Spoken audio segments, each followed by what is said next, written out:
Jess and welcome back to my channel.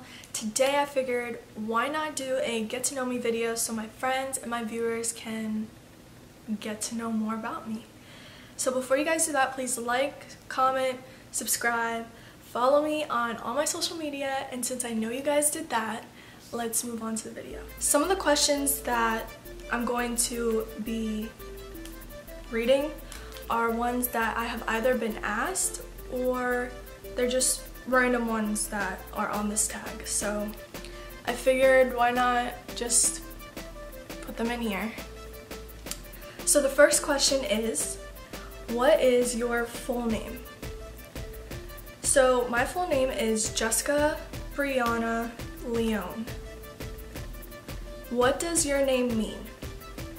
So in Greek, my first name means gifts from God, and my last name means lion in Spanish.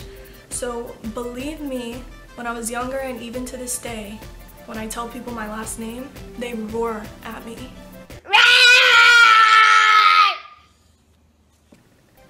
Yeah. Are you named after anyone? I believe my mom, she named me after her cousin, Jessica. How old are you? I just turned 18 this year. Finally legal. What's your ethnicity? So I am Puerto Rican and Spaniard. That's all that I know for right now. Where were you born and where are you from? So I was born in the Bronx and I am from New York. Who did you look up to growing up? I looked up to my mom. She is honestly the strongest person I know. She's my best friend, and I know I would not be the person that I am today if it wasn't for her. So, thanks, Mom. Do you have any siblings? I have one brother. He is 25. Pain in my ass. But I love him. What is your biggest accomplishment? I graduated high school a year early, so instead of doing it in 4 years, I did it in 3. And to me, that is the biggest accomplishment yet. I mean, it took so much out of me, so much time, so much out of my high school experience, but it was definitely worth it in the long haul because I'm ahead, you know. What are your worst habits? My worst habits will have to be I overthink, I oversleep, and I hate to admit it, but when I start to get close to someone, when I start to feel vulnerable towards them, I tend to push them away.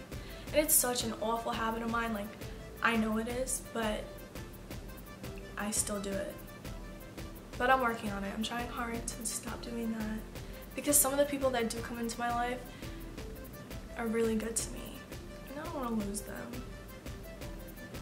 What has required the most courage of you in your life? It's a really good question.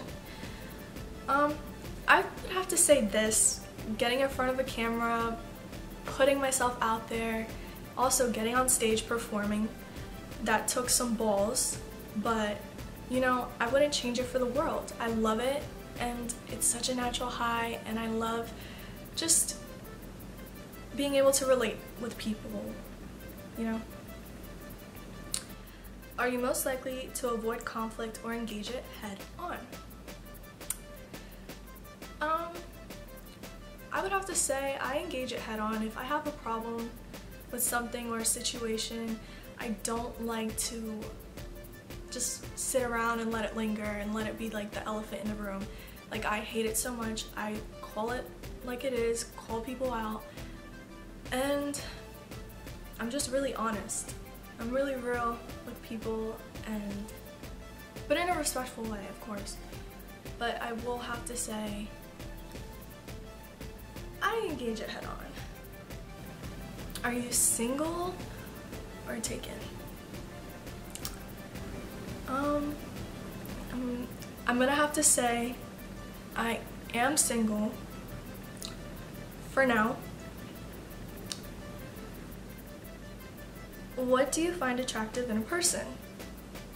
So personality-wise, I find it really attractive when a guy can make me laugh, a guy who's respectful, and mostly just a guy who, you know, knows how to treat a girl right. Like, he knows what he has and doesn't want to lose her.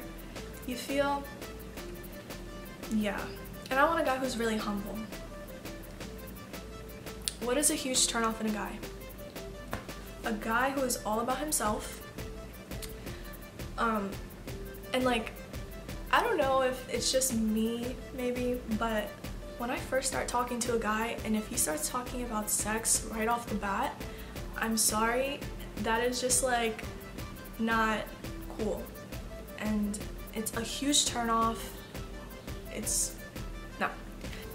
And another thing is when like I'm putting an effort into a relationship or this person and I just feel like he's not reciprocating it back to me or just doing the little things, like that's all that matters. And like it's just so unattractive when they don't even realize like they're not giving it back to me.